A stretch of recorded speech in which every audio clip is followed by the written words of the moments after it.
மூணாறின் இயற்கை அழகுடன் நம்முடைய பயணம். இது 3வது பாகம்.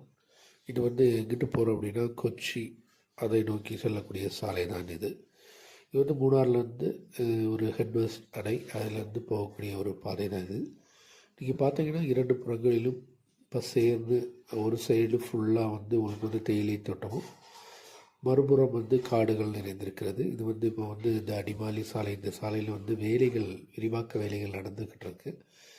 அதனால தான் உங்களுக்கு 2 சைடிலும் இந்த மதிமண்கள் நீக்கம் செய்கிறது, இந்த வேலையை செஞ்சுக்கிட்டு இருக்காங்க பாருங்கள். பெரிய பெரிய வாகனங்கள் வேலைகள் நடந்து கொண்டிருக்கிறது. இந்த வேலைகள் முடியும் போது இந்த சாலையும் பார்ப்பதற்கு மிக அழகும்.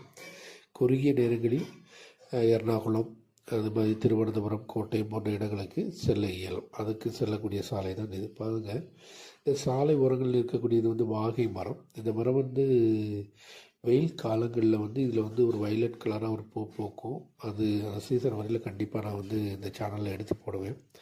அது பார்ப்பதற்கே மிக அழகாக இருக்கும். அந்த காலத்தை இங்கே வயலட் வசந்தம் அப்படின்னே சொல்லுவாங்க. அந்த காலகட்டத்தில் வயலட் வசந்தம் அப்படின்னு சொல்லுவாங்க. இப்போ இந்த பஸ்ஸுக்கு நிற்கிறதுக்கு காரணம் என்னென்னா, டிராஃபிக்கு வேலை நடக்கிறதுனால அங்கிட்டு இங்கிட்டு வாகனங்கள் கடந்து செல்வதற்கு கொஞ்சம் சிரமமாக இருக்குது. அதனால தான் அந்த மாதிரி.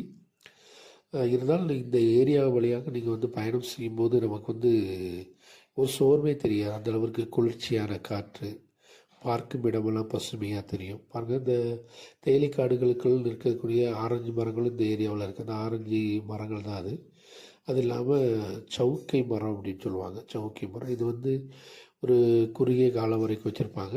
அதுக்கடுத்து அந்த மரங்களை வெட்டி ஒன்று ஃபேக்ட்ரிக்கு, தொழிற்சாலை கொண்டு போவாங்க. இல்லாட்டி மக்கள் நம்ம வீடுகளில் எரிப்பதற்கும் அதை கொடுப்பாங்க. அதுக்காண்டி மட்டும்தான் இதெல்லாம் வச்சுருக்காரு. இந்த காடுகள் ஃபுல்லாகவே இந்த மரங்கள் நடுவதற்கு முக்கிய காரணம் என்னென்னா, கடுமையான வெயில் காலங்களில் தேயிலை காடுகளுக்கு நிழல் கிடைக்கணும். 2வது, பனிக்காலங்களில் தேயிலை இலைகள் கருகாமல் இருப்பதற்கும் இது பாதுகாப்பாக இருக்கணும். இந்த இலைகள் ஒரு ஈட்டி ஷேப்பில் இருக்கும். இந்த சவுக்கிய மர இலைகளெல்லாம் அது நல்ல நிழல் தரக்கூடியதாக இருக்கும். கூடாமல் இது உதிர்ந்து தேயிலைகளுக்கு மேலே கிடைப்பதன் காரணமாக இந்த பனிக்காலங்களில் தேயிலை கருகாமல் இருப்பதற்கு இது ஒரு பாதுகாப்பாக இருக்கும். அந்த முக்கியத்துவத்தில் அந்த மரங்கள் கொண்டு, இந்த மரங்கள்லாம் இங்கே உள்ளது கிடையாது, வெளிநாடுகள்லேருந்து கொண்டு பராமரிக்கப்பட்டு இப்பொழுது விவசாயம் செய்து இப்போ நம்ம நாட்டு மரமாகவே இருக்குது. பாருங்கள், கண்ணு கட்டிய தூரம் வரைக்கும் மலைகள், பல வகையான குன்றுகள் நிறைந்திருக்கு. ஆனால் பார்ப்பதற்கு மிக அழகாக இருக்குது. நீங்கள் இது கேமராவில் அவ்வளோவா தெரியலனாலும் நீங்கள் தனியாக வாகனங்களில் வரும்போது இந்த இடங்களில் நின்று இந்த அழகை ரசித்து செல்லலாம்.